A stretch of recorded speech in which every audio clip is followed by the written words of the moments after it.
Hoje ele está girando. Ó, pronto, está gravando oficialmente. Boa noite para todo mundo. Espero que estejamos todos bem e vamos começar então a trabalhar. Então, só lembrando, o percurso que a gente vai fazer agora nessa nossa travessia aqui é basicamente os textos técnicos, né?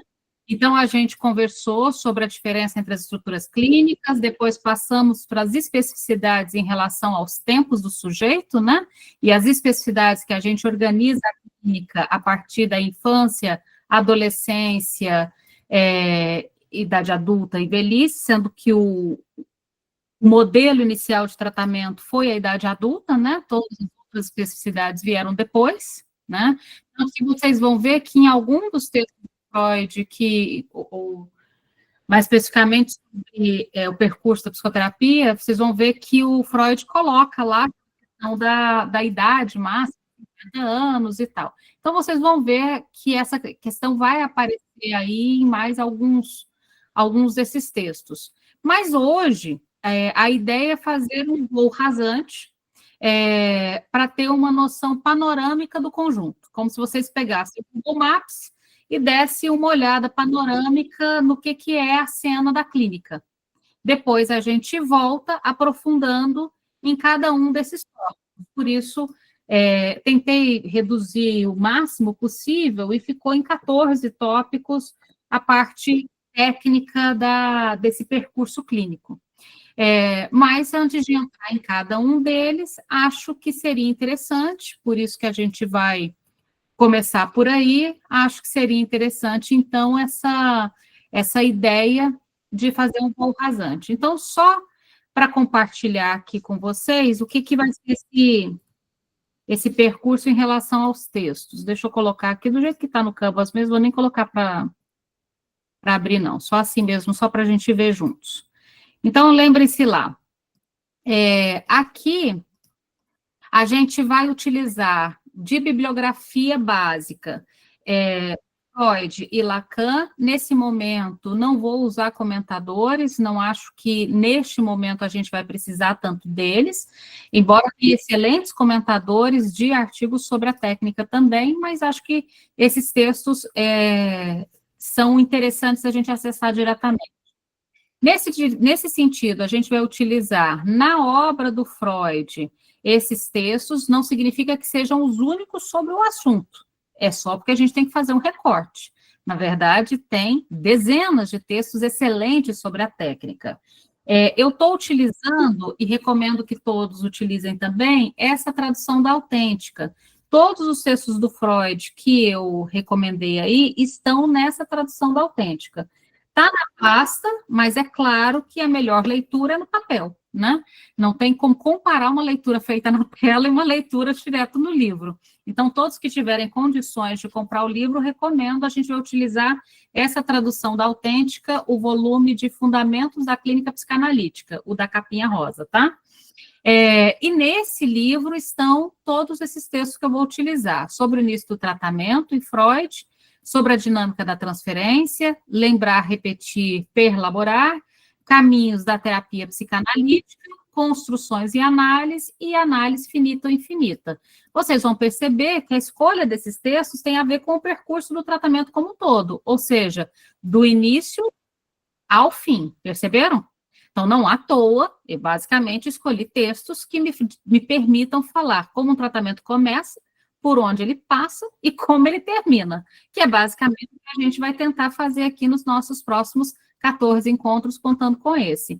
E no meio do caminho, ele vai ter transferência e resistência, ele vai ter repetição, e ele vai ter construções e interpretações.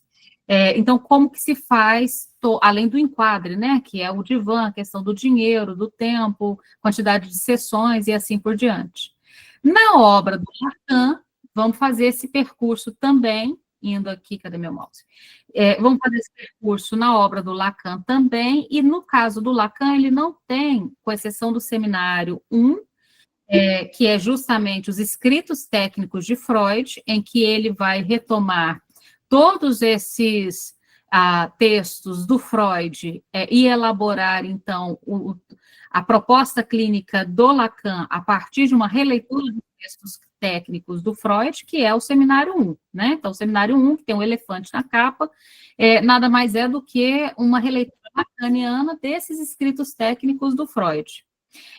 Mas nós também vamos utilizar um livro que ainda não foi lançado no Brasil, mas sai agora em agosto. Não sei se vocês viram, já está na pré-venda.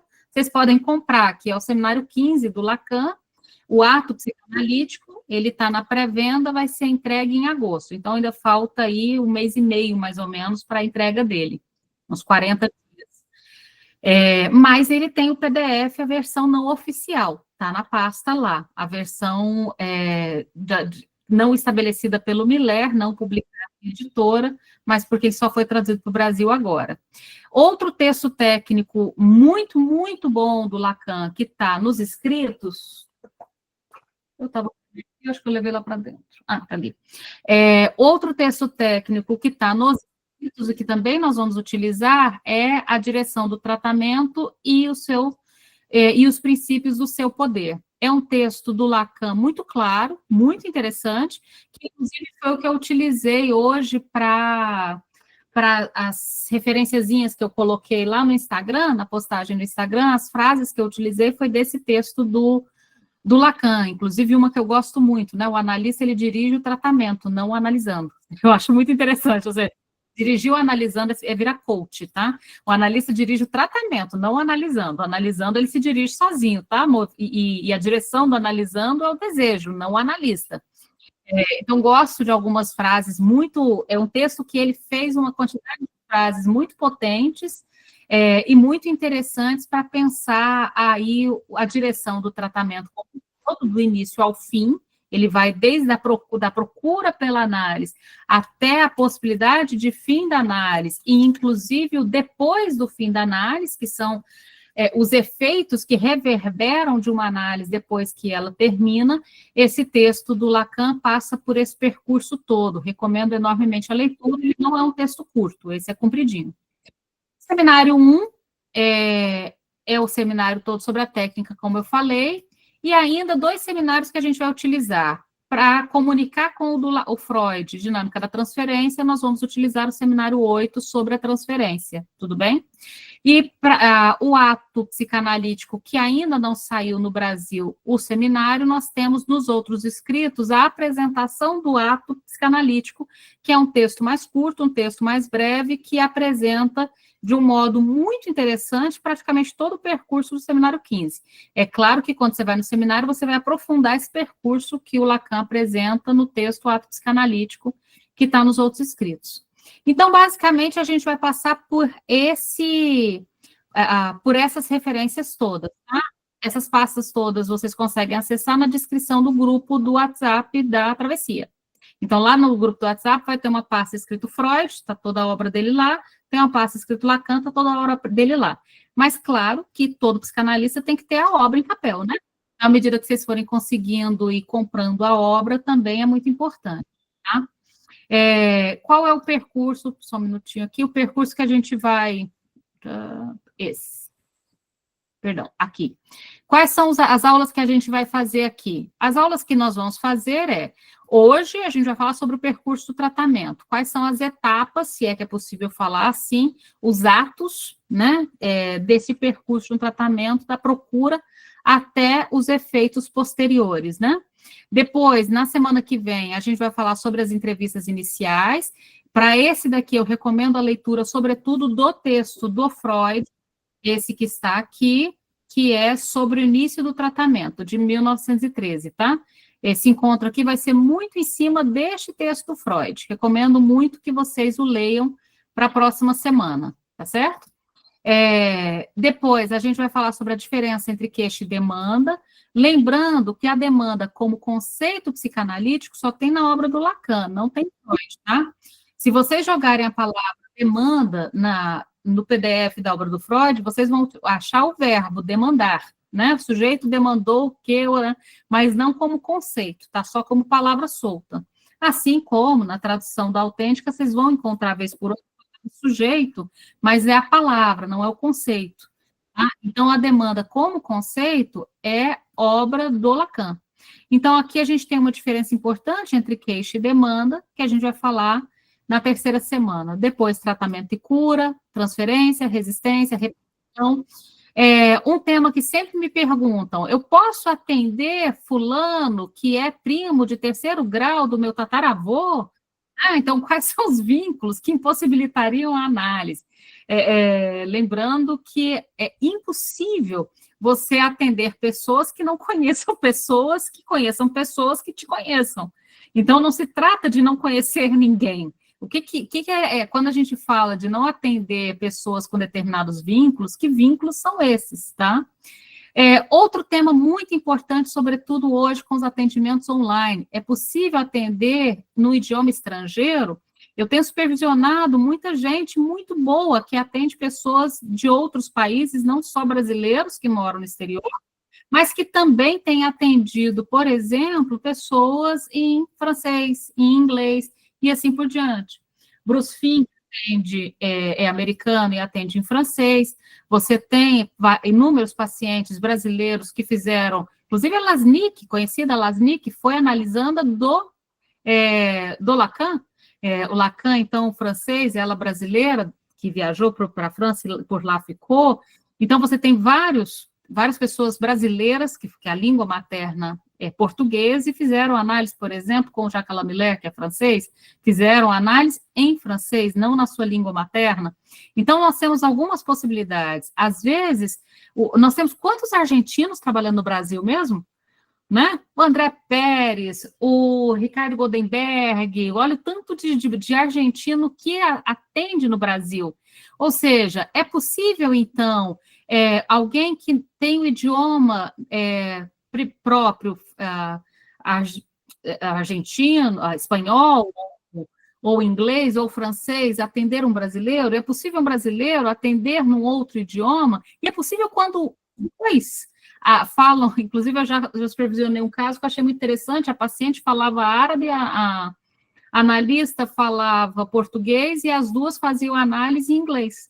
Ou seja, o idioma da análise não era nem o idioma materno da analisanda, nem o idioma materno da analista. E um tratamento maravilhoso. Então, como é que fica essa coisa de uma análise no idioma estrangeiro? A questão do dinheiro, que é muito diferente a leitura que se faz em Freud e Lacan. O Lacan, inclusive, aponta bastante o dinheiro para a questão do capital, e tem umas fórmulas bem legais nesse assunto. A questão do divã, do tempo, que também é uma diferença grande na obra do Freud e do Lacan. A retificação subjetiva, que é um conceito lacaniano, mas conversa com aquela frase do Freud, com a sua participação naquilo que você se queixa, né, na desordem que você se queixa. E, finalmente, a questão da análise terminável e interminável. Como é que essa análise termina, se é que termina, como é que termina, né? Maria Andrade, você coloca aí do atendimento online. O atendimento online, ele tem os seus desafios, mas ele veio para ficar. E eu diria, inclusive, que, embora todos os desafios do atendimento online, ele tem sido, olha, eu não sei se ele já passou o atendimento presencial ou está quase pau a pau, mas que ele está crescendo numa dimensão importante, ele está. Mas a gente tem que pensar também nessas situações. Você lembrou do Caligares, Letícia, também, que também não era brasileiro e atendia no Brasil, ou seja, nós temos inúmeros casos. Maria Andrade, você perguntou da Companhia das Letras. Ela é muito boa, sim, só que você tem que ficar fazendo da tradução. Você tem que ficar fazendo uma troca na tua cabeça, que é o seguinte: na Companhia das Letras, pulsão está como extinto, né? Por exemplo, recalque está como repressão, e tem outras palavrinhas traduzidas nesse sentido. Na da autêntica, você não precisa ficar fazendo essas trocas na sua cabeça quando você vai ler. Você lê recalque, é recalque mesmo. Na da Companhia das Letras, quando você lê instinto, você tem que trocar na sua cabeça para pulsão, quando você lê repressão, você tem que trocar na sua cabeça para recalque, tudo bem? Então, você só tem que ficar lembrando de fazer essas trocas na tua cabeça quando você estiver lendo. Tirando isso, a tradução da Companhia das Letras é excelente. Ela é realmente excelente. Teve só essa escolha de algumas palavras que está muito bem explicado pelo tradutor por que ele fez essa escolha. Bora, então, começar o nosso percurso? Todo mundo tranquilo? Todo mundo preparado? deu para entender o que vão ser esses 14 encontros, então, né? A gente vai tentar aprofundar sobre esse percurso que a gente vai falar hoje. Vou começar aqui, vamos começar colocando um pouquinho sobre, afinal de contas, o que é essa questão do percurso de tratamento e da técnica psicanalítica. Deixa eu só deixar aqui entrar. Fica um ding-dong. A Luciana e a Rosana estavam percebendo, né, Rosana? Então, você tem que gerenciar a tela e o entrar, a tela e o entrar. Essa parte é dificilzinha. Bom, então vamos lá. O que é esse percurso do tratamento, né? Que a gente, então... Deixa eu só ver que tem um áudio aqui aberto. Fechou. E o que é esse percurso, então? Na clínica psicanalítica, a gente fala de percurso, percebam? As palavras que a gente usa não estão aí à toa. Cada palavra que a gente escolhe por algum motivo. A gente não fala, a gente fala transmissão em vez de educação, já viram? A gente não fala educar para a psicanálise, a gente fala transmitir, né? Fazer a transmissão da psicanálise. A gente fala de percurso de tratamento, não é à toa. As palavras que a gente utiliza estão aí por algum motivo. Percurso é para recusar a palavra protocolo. Então, quando eu falo de percurso de tratamento, eu estou dizendo não há um protocolo na psicanálise. Não significa que quando você traz a psicanálise para uma instituição, você não possa utilizar protocolos. Instituições, sobretudo públicas, têm protocolos. Ok, mas aí é da instituição, não é da psicanálise, entende a diferença? Por exemplo, é absolutamente regular que um CREAS, CRAS, CAPS, CAPSI, um centro de internação, um hospital tenha protocolo. Tem triagem, tem acolhimento, tudo bem, mas aí não é da psicanálise, é da instituição, e a instituição precisa desses protocolos para funcionar, afinal, são dezenas, centenas de profissionais que passam por ali, milhares de pacientes que vão ser atendidos. Já pensou? Se cada um faz do seu jeito, que loucura que ia ser? Então, quando eu coloco que a psicanálise, ela não tem protocolo, a psicanálise praticada na clínica. Quando a psicanálise, ela vai adentrar nas instituições, a instituição tem protocolo. Tá? Então, só vou fazer essa ressalva, porque lá na frente a gente vai falar um pouquinho da psicanálise aplicada às instituições. Já pensou, a gente vai eu trabalho com unidade prisional, aí a gente vai furar todos os protocolos da unidade prisional, vai todo mundo, a gente vai ser sequestrado, o povo vai fugir, vai ser uma tragédia aquilo ali. É óbvio que a gente vai respeitar todos os protocolos das instituições, mas a psicanálise, como tratamento, não. Então, na clínica psicanalítica, a gente fala de percurso, não de protocolo, porque cada análise se constrói caso a caso.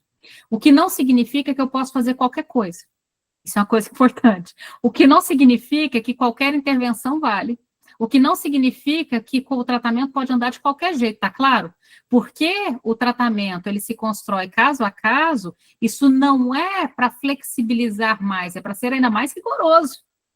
É ainda para ser mais rigoroso com a base teórica. Porque se eu preciso construir caso a caso o tratamento, é aí que eu tenho que dominar a teoria mesmo. Porque se eu tivesse protocolo, ora, com protocolo eu posso ter alguém recém-formado que aplica um protocolo parecido com alguém que tem 20 anos de profissão. Afinal, ele aplica o protocolo. Agora, se eu não tenho um protocolo, eu tenho um percurso, aí eu preciso ter uma formação boa. Aí a formação se tornou ainda mais importante, a formação teórica. Então, cada análise se constrói caso a caso, mas ainda assim, a experiência ela se organiza em alguns momentos lógicos que são relativamente constantes. Paula, o tripé é da formação. Aí eu já estou partindo do pressuposto de que a formação está em dia, né? Então, a formação do analista, que é composto pelo tripé análise pessoal, análise de controle, que é a supervisão, e o estudo teórico, ele é essencial. Eu estou partindo do pressuposto de que ele está absolutamente em dia, né? E estando absolutamente em dia, vamos então para o percurso de tratamento. Então, embora não haja um protocolo, a gente tem momentos relativamente constantes. A procura pela análise, a entrada na análise, o estabelecimento do enquadre, a questão transferencial, percebe? Você consegue, tanto que quando você vai para a supervisão, seu supervisor vai te perguntar, me fala como é que está a transferência, qual a sua hipótese diagnóstica, qual intervenção você fez, lembram disso? quando você vai para a supervisão, as perguntas que são feitas pelo teu supervisor são perguntas sobre esses momentos lógicos relativamente constantes que se tem ao longo do tratamento, até para a gente poder saber se estamos numa análise que começa, que continua, que está mais próximo do fim, em que momento da análise a gente está. Então, a gente pode começar assim, para a psicanálise, não há sujeito sem sintoma, né? E os sintomas, e aqui eu estou falando da clínica da neurose como paradigma, tá? Isso está claro, né? Estou tomando a clínica da neurose como paradigma para pensar. Não há sujeito sem sintoma, e os seus sintomas, os sintomas do sujeito, têm uma origem inconsciente, mas que afetam o sujeito produzindo mal-estar, produzindo efeitos no seu modo de pensar, de se relacionar, nos seus comportamentos, nas suas repetições, e assim por diante. E esse sintoma tem como principal característica fazer com que determinadas manifestações apareçam de modo abrupto, imprevisível, inesperado, não planejado, o que leva, obviamente, o sujeito a constatar esse mal-estar, quando essa coisa irrompe de modo abrupto. Ou seja, a gente não planeja conscientemente adoecer, mas a gente adoece. A gente não tem como programar quando vai ser esse adoecimento. Inclusive, eu acho muito engraçado quando alguém vira e fala assim, nossa, mas justo agora, tipo assim, como se houvesse um momento bom para adoecer. Justo agora que eu estou endividado, justo agora que eu estou viajando, justo agora que, sei lá, meu neto vai nascer. Já perceberam isso? As pessoas se queixam não só de ter adoecido, mas do timing, né, do adoecimento, como se houvesse um momento mais propício, né? O acontecer quando as contas estivessem em dia, eu não estivesse viajando e não tivesse ninguém aí, nenhum evento importante para acontecer. Mas não é assim que funciona. O adoecimento, ele não é planejado, mas ele vem. Ele simplesmente acontece. Então, o adoecimento psíquico, emocional, ele acontece a despeito da vontade consciente do sujeito. Por que eu gosto de fazer essa ressalva?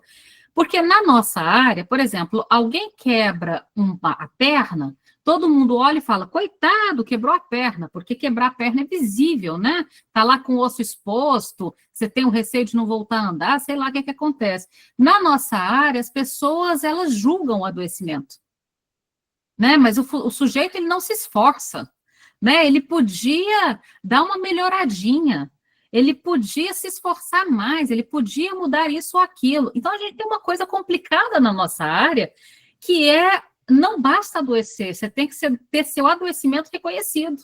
E, vez por outra, pelos próprios profissionais de saúde, tá? Já vi inúmeros casos de algumas pessoas, por exemplo, tentando retirar uma medicação, ou quando o psiquiatra entra com a medicação e ele se queixa de um efeito colateral, e o psiquiatra fala como se a pessoa estivesse inventando um efeito colateral que não existe. Gente, se a pessoa está dizendo que está sofrendo aquele efeito colateral, ele está sofrendo aquele efeito colateral. Mas não, ele ainda vai ter que convencer o profissional de saúde de que o sofrimento do qual ele está sofrendo é sofrimento de verdade. Na psicanálise não tem isso, porque a gente trabalha com um conceito muito importante que chama de verdade psíquica, lembra? Se o sujeito chega me dizendo que ele foi abduzido por alienígenas, ele foi abduzido por alienígenas. Você não vai trabalhar como uma espécie de investigador, ou de detetive, ou de delegado, que questiona e valida o sofrimento. E não há sofrimento que seja grande ou pequeno. É o sujeito que vai determinar se aquele sofrimento que ele traz é temática para análise. Inclusive, uma coisa terrível é quando alguém fala assim, o sujeito ele não tem uma questão de análise, mas se ele procurou análise, ele tem uma questão de análise, ele ainda não conseguiu construir qual é. Mas se ele procurou, e se ele está dizendo que ele quer estar ali, a questão é qual é essa construção que ainda vai ser feita. Então, esse sintoma, esse mal-estar, esse adoecimento, ele costuma ser o motivo da procura. E o motivo da procura que vai dar abertura para o início do tratamento, né? Essa procura pela análise. Então, recapitulando, na clínica lacaniana a gente fala de percurso, porque não tem protocolo, e aí a gente pode pensar assim, vamos pensar num sobrevoo sobre todo o processo de análise desde o seu início. O Jacques Alain Miller, naquele texto dos... Como é que ele chama? Não, está ali. Dos escritos e outros escritos. Perspectivas dos escritos e outros escritos. No livro do Perspectivas dos escritos e outros escritos, o Jacques Alain Miller fala uma coisa de 2011. Ele fala uma coisa interessante, ele fala assim, existem pelo menos 3 tipos diferentes de análise. Uma análise que se inicia, uma análise que dura e uma análise que termina. Simples, né? 3 tipos de... Agora, o sujeito em análise sabe da diferença dessas 3 análises? Dificilmente. Essa é para a gente. Elas são 3 análises diferentes que exigem do analista posições e modos de fazer distintos, embora, para o analisando, eles sejam mais ou menos a mesma coisa. Ou seja, o sujeito em tratamento é o mesmo, a mesma sala, o mesmo analista, às vezes já está até o mesmo horário, tudo é o mesmo. Mas não é o mesmo da nossa perspectiva. Da perspectiva do analista, a gente sabe que existem tempos do processo de análise. Por exemplo, você sabe que você não pode fazer determinadas intervenções logo no início do tratamento, mas você sabe que você tem que fazer algumas intervenções numa análise que dura. Caso contrário, ela não sai do lugar. Você tem que fazer determinados manejos para a análise sair da entrevista para o tratamento propriamente dito. Então, você sabe disso como analista. Por isso que o Lacan diz, o analista, ele dirige o tratamento. Dirige o analisando, tá? Ele dirige o tratamento. Ele dirige o tratamento à medida que ele toma decisões sobre quais ferramentas ele pode utilizar a cada momento. Então, da perspectiva do analisando, ele não percebe essa diferença entre uma análise que começa, que continua, ou que está perto de terminar, tá? Todo esse percurso é mais percebido pelo analista, não tanto pelo analisando. Então, o analisando, o que ele tem? Bom, de uma queixa, de um incômodo, de uma angústia, ou até de uma curiosidade. Por exemplo, alguém pode ter curiosidade, adolescentes fazem muito isso. Por que você está aqui? Eu sempre quis saber como é que funciona esse negócio. Meus colegas estão fazendo e eu quero também. Então, pode ser munido, inclusive, por uma curiosidade. O sujeito começa a nos contar a sua história. Então, qual que é a função do analista nesse começo? Fazer a pessoa falar. A sua função é só essa. Só fazer a pessoa falar, o que não é pouca coisa, tá? Fazer a pessoa produzir, fazer a pessoa falar. E essa fala, essa primeira conversa, esse ensaio de análise, né, essas entrevistas preliminares ou ensaio de análise, é a mesma coisa, ela é fundamental, porque ela vai dar para você, analista, os elementos necessários para você poder conduzir o tratamento, para você poder dirigir esse tratamento. Você pode ver que, de novo, quando você vai para a supervisão, uma das perguntas que são feitas o tempo todo, basicamente mas por que ele procurou a análise? Qual que é a queixa? Qual foi a primeira demanda? Como que ela foi atualizada? Lembram disso? Ou seja, sempre que a gente se perde no tratamento, a gente volta lá para o começo. Por que ele procurou análise mesmo? Lembra disso? Toda vez que você perde a direção do tratamento, você fala, opa, vamos começar do começo. Vamos tentar entender o que estava acontecendo lá atrás. 203 pessoas, tirou uma fotinho, depois alguém coloca, achei bonitinho. Então, seguindo um pouquinho mais. Nessa sequência, então, essa fala, essa primeira conversa vai te dar um material e toda vez que você se perder, volta para ela, tá? Por isso, recomendo que vocês guardem esse material inicial, façam algumas anotações, sobretudo desse material inicial, porque ele serve de guia quando você perder a mão aí do tratamento, da direção do tratamento, tá? Então, a partir dessa fala dirigida ao analista, o sujeito ele vai encontrar espaço para ir pouco a pouco singularizando a sua própria demanda, ou seja, ele já não é mais só um queixoso, ele é um demandante, e ele tem uma demanda de análise. Então, cabe ao analista ir verificando ao longo da narrativa que se constrói essa análise, né, de que modo essa construção vai sendo feita, né?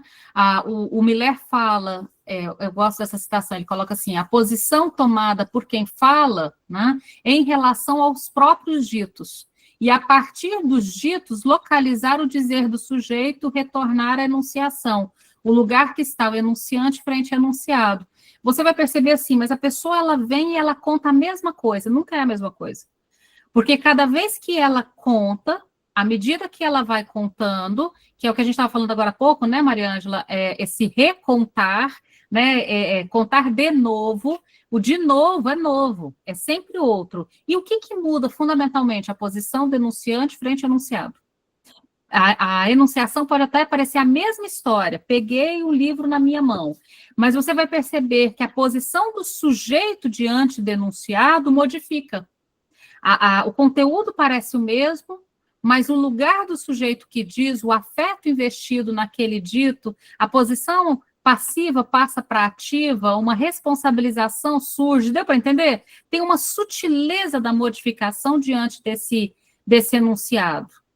E, por fim, para a gente poder voltar para o percurso todo, a psicanálise, diferente das demais terapêuticas, das demais psicoterapias, ela tem uma diferença muito importante aqui para a gente. Ela não pretende padronizar o desejo. E isso se torna mais importante ainda, deixa eu deixar bem claro isso, nas clínicas, por exemplo, dos casos graves e nas clínicas dos autismos e psicoses, que o pessoal adora padronizar, adora colocar tarefinha, banquinho, cadeirinha, mesinha e passar um monte de tarefa para tentar fazer a pessoa se tornar aquilo que se espera que ela seja. Então, a psicanálise não trabalha com isso em nenhuma estrutura, tá claro? Não é só para neurose. Nem para neurose, nem para autismo, nem para psicose, nem para perversão. Diferente, então, das outras terapêuticas, a psicanálise, ela não tem a pretensão de padronizar o desejo. Não quer, portanto, colocar o sujeito na esfera dos ideais comuns. Então, a psicanálise, ela autoriza, olha que delícia, autoriza a rebelião, o direito ao desvio, a singularidade, mas para isso ela implica a responsabilidade do sujeito. Então tá, você quer essa singularidade, mas você banca? Você quer ir nesse caminho, mas você sustenta? Percebem a lógica? É interessante isso, porque à medida que ela autoriza colocando o sujeito implicado e responsável por esse percurso que ele inventou. Tá bom, você inventou entrar nessa porta, mas você abre. E se vira para sustentar lá dentro. Então, tem um lugar interessante aí. O Miller, de novo, vou usar uma citação dele, que está nesse livro das perspectivas dos escritos e outros escritos, que é um livro bem legal. Ele diz assim, abre aspas, o discurso analítico não reconhece outra norma a não ser a norma singular, que se depreende do sujeito isolado como tal da sociedade.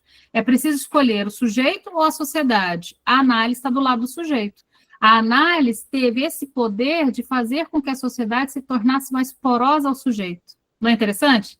Olha que citação bacana. Então, entre o sujeito e a sociedade, a análise está do lado de quem? Do sujeito. Nas psicoterapias, sobretudo adaptativas, sobretudo aí a análise experimental do comportamento, por exemplo, ou no caso do autismo, por exemplo, a porcaria do ABA, ora, o que a gente tem entre o sujeito e a sociedade? Essas terapias adaptativas estão do lado da sociedade e querem adaptar o sujeito à sociedade. Tanto que as perguntas que mais são feitas mas esse sujeito vai conseguir entrar no mercado de trabalho? Essa pessoa vai conseguir sentar na carteira e ficar 5, 6 horas sentado lá? Essa pessoa vai conseguir produzir dinheiro? Essa pessoa... ou seja, as terapias, elas querem mais adaptar o sujeito à sociedade do que fazer com que a sociedade se torne mais porosa ao sujeito. Não é a proposta da análise. Então, voltando agora para nosso percurso, vamos para o nosso voo rasante. Qual vai ser o nosso voo rasante aí dos próximos encontros? Vou projetar aqui a sequenciazinha. Já coloquei lá no Instagram essa sequência também, tá? Vou usar a partir da que está lá. Vou só reduzir aqui para eu conseguir... Pronto, senão não consigo passar para frente. Então, vamos lá. Qual que é o nosso percurso aqui que a gente está tentando trabalhar? Então, na clínica lacaniana, fala-se de percurso, não de protocolo. O percurso de uma análise depende, portanto, da articulação de uma série de atos psicanalíticos que, longe de formar um protocolo linear, vão compor uma travessia singular. Inclusive, por isso que nossa instituição chama travessia psicanalítica, tá claro, né? O tempo todo a gente está aqui tentando dar conta dessa travessia. Então, a gente tem, primeiro, as entrevistas iniciais, ou as entrevistas preliminares, ou o ensaio de análise, depois a análise propriamente dita, depois decide-se sobre o final ou não de análise, e essa é a última etapa? Não, ainda não. Depois a gente tem o après-coup, né? Ou seja, encerrada a análise, a gente tem um tempo depois, são as ressonâncias, os impactos, os efeitos que a análise vai ter sobre você pela vida toda.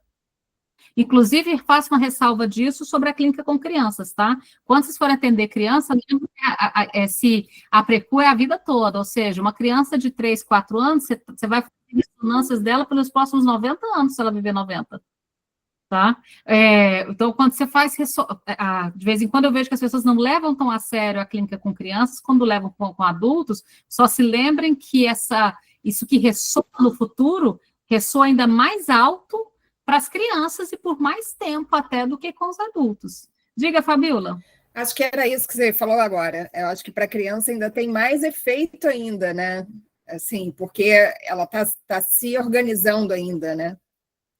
Tem mais efeito ainda porque está se organizando e a gente vai participar dessa organização, Fabíola. E é interessante a gente pensar que essa era a briga entre a Melanie Klein e a Ana Freud.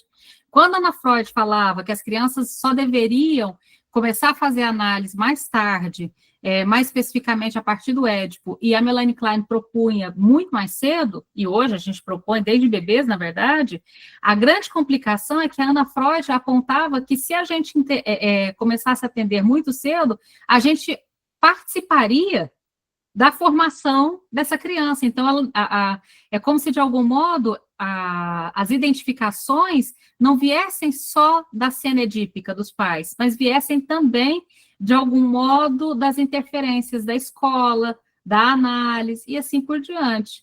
Então, essa era um questionamento que se fazia sobre o tratamento de crianças muito pequenas, de que, de algum modo, a gente participaria desse manancial, dessa referência por onde a criança vai se constituir. Interessante isso, né?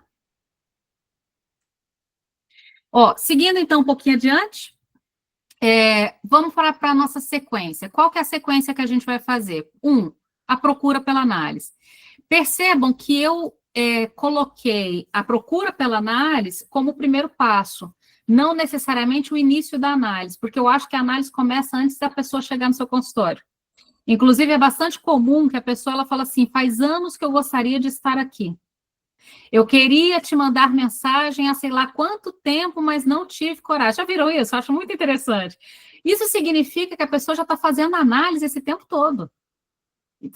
E aí, normalmente eu pergunto, eu falo assim, e o que você pensou nesse intervalo, né? Entre o primeiro dia que você pensou em mandar mensagem e hoje que você finalmente mandou, o que você veio pensando nesse intervalo? E você percebe que já tem um longo trabalho lá, vocês já perceberam isso? A pessoa estava trabalhando nesse tempo todo. Ela não começou a trabalhar o dia que ela entrou lá no seu consultório, ela já estava trabalhando. Então, o primeiro passo da análise é a própria procura pela análise. Então, o percurso analítico inicia-se antes da primeira sessão, trata-se do ato de buscar análise. Inclusive, no seminário que vai sair agora, o seminário 15, perguntam para o Lacan, mas o ato de procurar análise é um ato analítico? Lacan diz, certamente que sim. O primeiro ato psicanalítico é o ato feito o movimento do sujeito de procurar análise. Então, quem inaugura a análise não é o analista. Quem inaugura a análise é o analisando. O analisando inaugura o processo de análise através do seu primeiro ato, que é o ato de procura. E que faz todo sentido, porque se o analisando não procurar o analista, a análise não começa. O analista, ele está lá, mas o analisando tem que procurá-lo. Caso contrário, o processo não começa. Então, o percurso começa no analisando, não no analista. Então, trata-se do ato de buscar a análise, movido por uma queixa ou por um sofrimento. E aí eu acho muito interessante, por exemplo, quando são fenômenos que a gente vai vendo. Por exemplo, ninguém estava falando sobre um assunto. Aí, de repente, vai-se alguém na escola e faz uma palestra na escola. Aquele assunto fervilha. E aí, talvez, aqueles jovens que não procurariam, não reconheceriam como queixa ou sofrimento e estariam, talvez, simplesmente transformando em ato, irritação, bullying ou qualquer merda assim, de repente fala, opa, essa merda aqui é para levar para análise. Ela não é para sair continuando fazendo merda aqui dentro da escola, é para outro lugar. Então, só queria ressaltar isso, a procura pela análise depende de uma certa provocação, entende? Então, essa provocação, ela se dá por determinados conteúdos que são encontrados na rede, palestras que acontecem na escola, capacitações que acontecem numa empresa, vocês entendem? O sujeito, ele se vê provocado de algum modo, pelos acontecimentos ao redor, para identificar que determinados sofrimentos podem ser uma questão para procurar análise. Tá? Rodrigo? Boa noite, Renata. Boa noite a todo mundo aí, os colegas e as colegas. Renata, eu queria tirar uma dúvida sobre... Você estava falando sobre... A análise ela já começa quando o analisante já chega para a gente e fala: tinha muito tempo que eu queria te mandar uma mensagem. Né? Você tocou aí que já aconteceu algumas vezes comigo, né? Mas eu queria perguntar sobre outra situação, que parece que assim, parece que o analisando ele nunca deixa de ser nosso analisando, né? Porque ele pode ir e depois voltar, ele pode nos deixar, aí ele tem atendimento com outros psicanalistas, aí ele volta para a gente, e isso também entra nesse contexto que parece que está dentro de um processo, né? A partir do momento que ele se torna, né? Analisando a gente, entra isso também? Entra, e Rodrigo, você tem que lembrar que o processo de análise, ele é do analisando.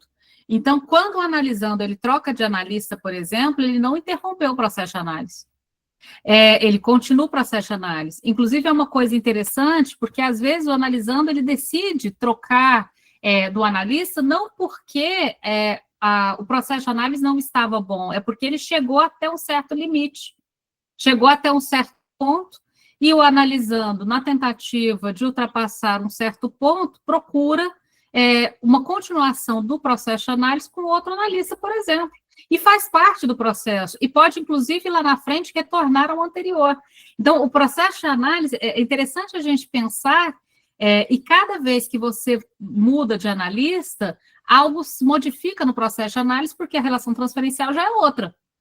Então, esse processo ele vai se modificar. Mas significa que o sujeito interrompeu a sua análise? Não necessariamente. Ele fez uma modificação do processo de análise, inclusive interferindo na questão transferencial. Seguindo aí adiante um pouquinho, por causa do tempo. Segundo, manejo da transferência. A gente vai dedicar mais um encontro, a gente já falou sobre transferência o ano passado, mas vamos falar novamente agora nesse contexto da prática clínica, o manejo da transferência, né? Eis, então, a mais importante das tarefas, né? A suposição de saber depositado no analista que vai autorizar todo o funcionamento da análise. Por que essa é a mais importante das tarefas aqui? Bom, a regra fundamental, todo mundo sabe qual é a associação livre. Alguém só vai associar livremente na clínica se supor que é possível fazer isso naquele lugar para aquela pessoa. Quem autoriza esse associar livremente, quem autoriza eu levar essa queixa, esse sofrimento para aquele lugar, é a transferência. A transferência como um lugar de saber. A transferência como um lugar de sujeito suposto saber. Um lugar que eu posso levar esses conteúdos sem ser julgado. Eu posso levar esses conteúdos para que eles tenham alguma consequência ou algum destino, que eu posso levar esses conteúdos para vir a partir deles, né? Então, é uma suposição de um certo lugar. Terceiro, e muito importante, a resistência. Importante a gente lembrar que quando a gente fala de superação das resistências, tem esse termo no Freud, elas nunca são completamente superadas. Tem uma frase no Freud que eu acho muito legal, quando ele fala das resistências, ele fala que a resistência é o guardião do recalque, é o guardião do conteúdo recalcado. Eu sempre fico pensando a resistência lá, toda armada na porta do castelo, protegendo todos os conteúdos. Me vem, eu sou meio infantil, me vem a imagem de um desenho animado. Eu ainda vou desenhar, fazer um livrinho infantil sobre o funcionamento do aparelho psíquico para criança. Eu acho ele muito divertido. Toda vez me vem a resistência, assim, toda de, sabe igual soldadinho, assim, toda de... na porta do castelo, protegendo todos os conteúdos inconscientes. Por que é tão importante? Veja, a localização da resistência é a localização dos conteúdos inconscientes. Se eu vejo a sentinela parada na porta, eu já sei que o conteúdo está lá. Então, eu já sei também que é lá que eu vou intervir, percebem? Então, a resistência se torna condição para o tratamento, porque aponta justamente para esse conteúdo a ser interpretado. É justamente onde a resistência está que a intervenção vai ter que mirar não na resistência, não apontem para a resistência, não intervenham sobre a resistência, mas no conteúdo protegido pela resistência. Aquilo que está para além da resistência. Seguindo um pouquinho mais, A gente também tem o estabelecimento, portanto, da associação livre e a contraproposta, que é a escuta flutuante. Eu não tenho como dizer para o sujeito associar livremente se minha escuta vai ser engarranchada. Minha escuta não pode ser engarranchada. Então, a partir da associação livre e da atenção flutuante, o analista deve, desde a primeira sessão, convidar o sujeito a falar livremente. Então, a pessoa chega e você pergunta, né? O que te traz aqui? A pergunta óbvia, né? E na sequência do que te traz aqui, Francisco, eu coloquei essa sequência lá no Instagram. Está lá no meu Instagram, pode entrar lá. A partir do momento em que você pergunta, né, o que te traz aqui, na sequência você vai falar, pode falar o que te vier à cabeça, sem nenhuma preocupação. O que você falar aqui não sai daqui, você já fez um contrato de privacidade e confidencialidade. O que você falar não será julgado, você já fez um compromisso ético.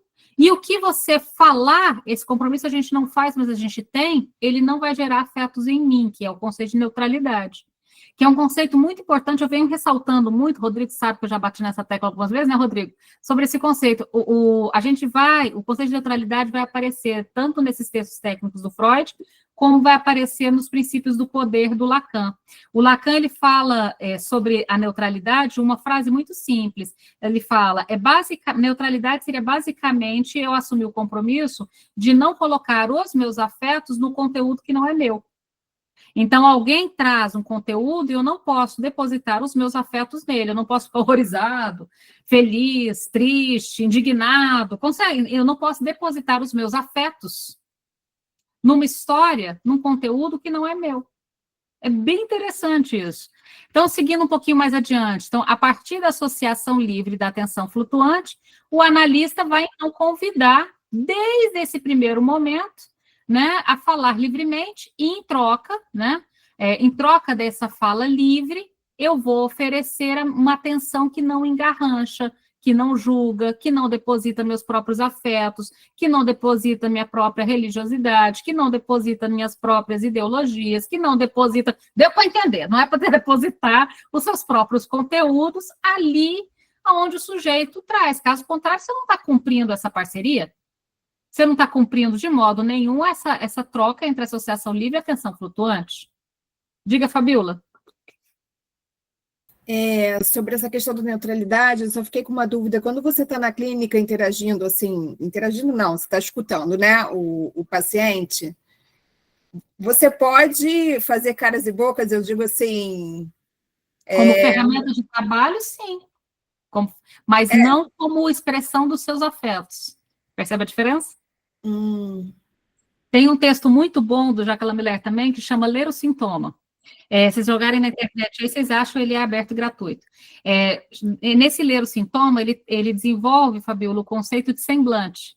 O semblante é algo entre o ser e a aparência. O semblante é uma ferramenta do analista. Ele é uma ferramenta, mas o objetivo não é expressar o meu afeto. É fazer um certo semblante para que o sujeito escute o que ele acabou de dizer. Entende? Então, às vezes, o sujeito ele diz algo que você percebe que ele não escutou, ou que ele ele trouxe sem o devido afeto que aquilo que ele acabou de dizer poderia ter. Então, você tem alguns recursos. Você pode falar, peraí, repete que eu não entendi, né? Fala de novo. Como você pode fazer uma certa expressão. O Lacan usava muito essa coisa assim da expressão, que funciona quando você está nas entrevistas iniciais. Brincando aí nas entrevistas, eu sei que é um trocadilho besta, mas vamos lá, é um momento em que você ainda pode utilizar, porque vocês estão à vista um do outro, nas entrevistas iniciais. No divã, esse semblante, ele vai ser substituído talvez por um som, que aí a gente vai para a lógica da clínica do real, que a gente vai chegar lá. Mas as caras e bocas, Fabiola, como ferramenta de trabalho, como uma intervenção, elas não podem sair aí de você movido por um afeto seu. A gente não pode nem falar movido pelos nossos próprios afetos e nem expressar movido pelos nossos próprios afetos. Mas como ferramenta de trabalho para que o sujeito assista aos seus próprios afetos, aí pode. Antes de passar para a próxima pergunta, só levar mais um pouquinho aqui, ó. Da queixa à demanda também. Então, qual que é a diferença entre queixa e demanda que a gente também vai avançar?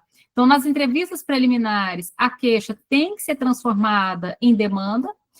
A queixa é um material bruto. Então, quando o sujeito, as pessoas às vezes confundem queixa e demanda, a gente vai lapidar esses dois. A pessoa fala assim, mas qual que é a demanda dele? Normalmente, quando a pessoa pergunta qual é a demanda, ela está perguntando da queixa, porque a demanda não chega pronta, tá? Ela vai ser construída em análise, e ela precisa ser atualizada ao longo do processo de análise. O que chega pronto como material bruto? É a queixa, a reclamação, o sofrimento, o mal-estar, a queixa. É um material bruto.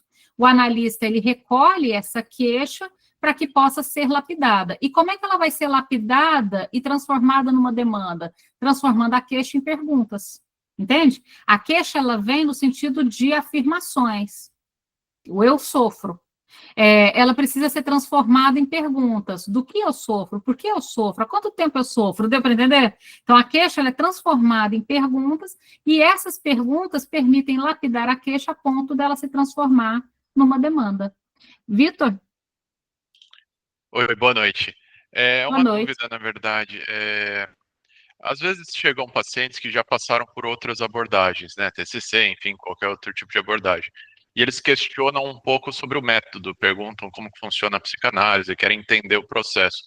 Faz sentido explicar o processo ou, como você estava falando antes, é mais de convidá-lo a falar livremente, mas isso que eu quero tentar entender. Faz sentido explicar para ele como funciona a psicanálise?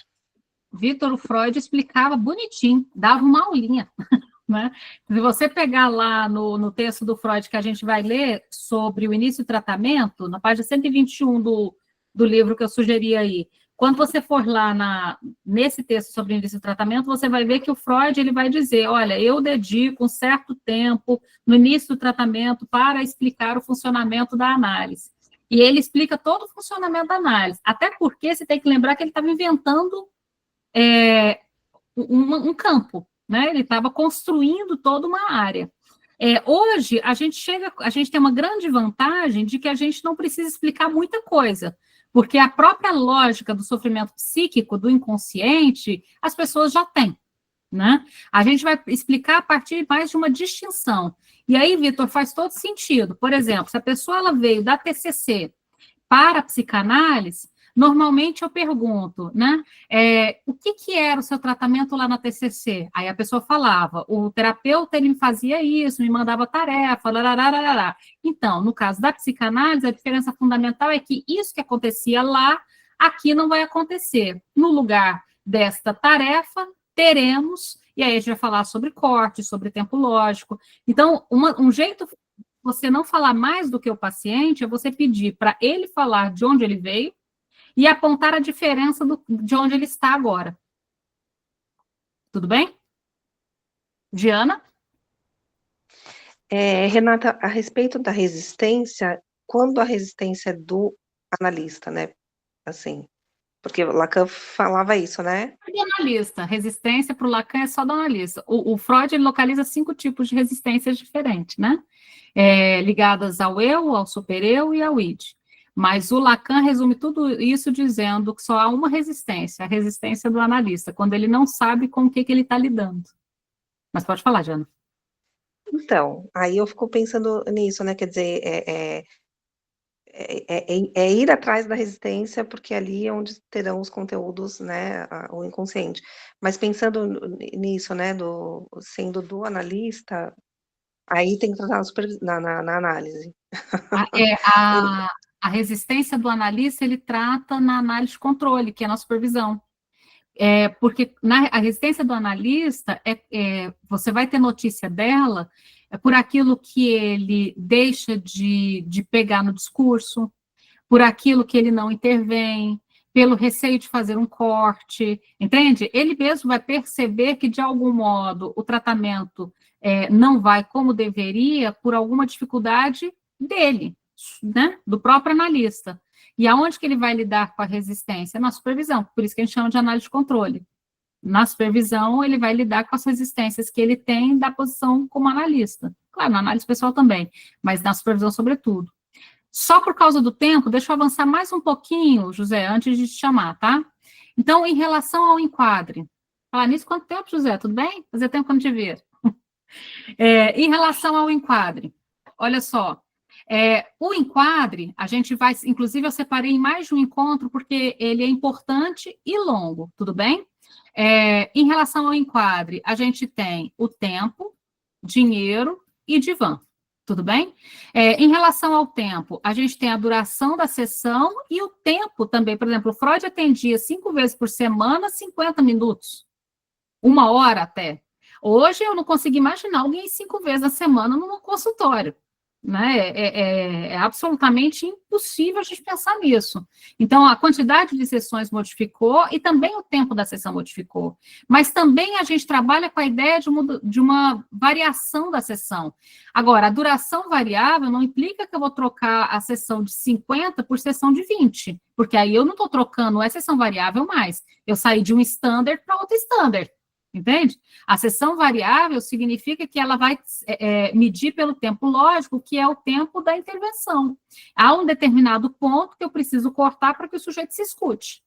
Se eu não cortar ali, ele não vai se escutar. Se eu não cortar ali, ele vai passar por cima daquilo. Então, o que determina, no final das contas, que a sessão precisa ser parada, e você vai perceber que o próprio sujeito vai falar assim, eu preciso parar aqui. Você vai ver que, com o tempo, o próprio sujeito vai começar a perceber, de algum modo, essa variação do tempo. Em relação ao dinheiro, o pagamento, ele é um símbolo de compromisso com a análise, por isso ele também é variável. Ele varia porque, às vezes, uma pessoa que tem uma condição financeira maior, o compromisso dela com a análise exige um valor maior. E, às vezes, uma pessoa com uma condição financeira menor, um valor aparentemente pequeno para quem recebe, é gigantesco para quem paga, vocês entendem? Aquela pessoa que no final do mês tem que decidir se paga a conta de água ou a conta de luz, um valor social já é um botijão de gás que ela não vai poder comprar. Então, a gente precisa pensar, no final das contas, nesse compromisso. O compromisso ele não tem a ver com o valor enrijecido da sessão, mas tem a ver com um certo símbolo de quanto custa para a pessoa estar lá. Tá? Em relação ao divã, ele é um operador diferencial, ele desloca o analista, então, para fora da cena, e a gente vai explicar melhor isso. Só para fechar, então, por causa do nosso tempo, tá? 7h30 já. A presença do analista, que vai se dar através não dos seus afetos ou das suas opiniões, né? Se você não vai dirigir o analisando, lembram disso? Vai se dar a partir da construção, por exemplo, a construção da demanda, dos cortes, das interpretações, das pontuações, da escansão e do silêncio. Então, a interpretação não vai produzir resposta, mas o objetivo vai ser multiplicar esses equívocos, né? E para que multiplica o equívoco? Porque à medida que você tem uma possibilidade múltipla de caminhos, o sujeito vai ter que escolher algo. E no que ele escolhe algo, ele escolhe denunciando o seu próprio desejo. Então, o analista, ele precisa ter uma presença transgressiva e disruptiva, é necessário que ele não seja óbvio. Então, cuidado com perguntas ou intervenções muito óbvias, tá? As intervenções óbvias, no final das contas, não vão fazer uma abertura de modo algum para esse conteúdo recalcado, né? Então, a ideia é abrir hiatos para que o inconsciente se faça ouvir.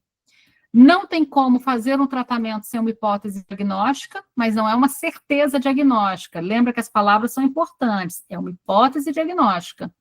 É uma hipótese, porque no final das contas, eu não tenho como garantir, até que o tratamento evolua e chegue ao seu fim, que a estrutura que eu suponho, ela é em absoluto. Eu vou trabalhar como hipótese. Quais são as 4 hipóteses que a gente trabalha? Neurose, psicose, perversão e autismo. Lembrando que eu trabalho como autismo como quarta estrutura. Para fechar, retificação subjetiva, frase linda do Freud, qual a sua participação na desordem que você se queixa. A ideia da retificação subjetiva é implicar o sujeito no seu sofrimento, ou seja, ele sair de uma posição de objeto do seu sofrimento para sujeito do seu sofrimento. E, finalmente, o último ponto, a duração do tratamento e o final de análise. Né? O que determina o final do percurso de análise? O fato é que também, concluído esse percurso, você tem esse um só depois, ou seja, a análise continua produzindo efeitos depois da análise. Então, há uma certa decisão de terminar a análise, mas a decisão encerra os efeitos da análise? Não. A decisão de encerrar a análise faz com que os efeitos produzidos durante todo o percurso analítico continuem ressoando durante a vida desse sujeito. E aí, o que a Fabiola tinha lembrado ali, no caso de criança, o compromisso fica ainda maior, porque vai ressoar de um modo muito mais potente por muito mais tempo, né? Para a gente fechar, José, última pergunta. Renata, obrigado. Faz tempo que você não me vê, mas eu te vejo toda semana, mais gravado. Hoje estou tendo a alegria de estar aqui. Você comentou que se uma pessoa muda de analista, a análise permanece a mesma. É a mesma análise. Não a mesma. O sujeito permanece no processo de análise dele, mas a análise se modifica porque a relação transferencial se modifica. Isso, perdão, isso mesmo. E como levar isso ao encontro do fim de análise? Por exemplo, se a pessoa tem o fim de análise, daqui 5 anos ela volta, continua o processo sendo o mesmo, a pessoa pode ter 2, 3 finais de análise e mesmo assim é um percurso só? Como que funciona? Sim, mesmo porque, José, veja, a gente vai falar sobre final de análise, talvez é um dos temas mais polêmicos. A vida continua, né, José? Eu não sei que tanto que a vida vai te bater aí no caminho ainda. Então, você conseguir dizer que, eu sou um analista, cheguei ao final de análise, sou uma pessoa completamente analisada e nunca mais a vida vai conseguir me dar um tropeço, acho impossível ou improvável, não é dessa ordem. Então, mesmo um analista que deu por concluída a sua análise, não significa que não possa procurar novamente uma análise. É desse fim que a gente vai falar, por isso que a gente fala desse análise terminável ou interminável. Há uma decisão por um fim, mas não significa que esse fim encerra o processo. Não encerra o processo no sentido de que ele continua ressoando, tendo efeitos, e não encerra no sentido de que a vida pode exigir de você um movimento de retorno para aquele analista ou outro analista. Vamos fechar por causa do tempo? Estou tentando ser rigorosa com o tempo, hein? Lembrando, então, que para a semana que vem, leiam eu vou usar esse, mas vocês podem ler da Companhia das Letras, podem ler de outro, tá? Mas, sobretudo, para a semana que vem, o texto sobre o início do tratamento, de 1913, tá bom? A gente vai falar, então, sobre o início do tratamento, ou seja, sobre as entrevistas iniciais, sobre o ensaio de análise. Tudo bem? Qual volume que é esse, Renata? Eu perdi o começo. Esse é o Fundamentos da Clínica Psicanalítica, o Tá Rosinha, tá? Da Autêntica. Na lateral está escrito Clínica. Ele não tem numeração, né? Beijo para todo mundo. Bom descanso para todo mundo. Bom restinho de semana para todo mundo. Beijo, beijo. Tchau, tchau. Boa noite. Vamos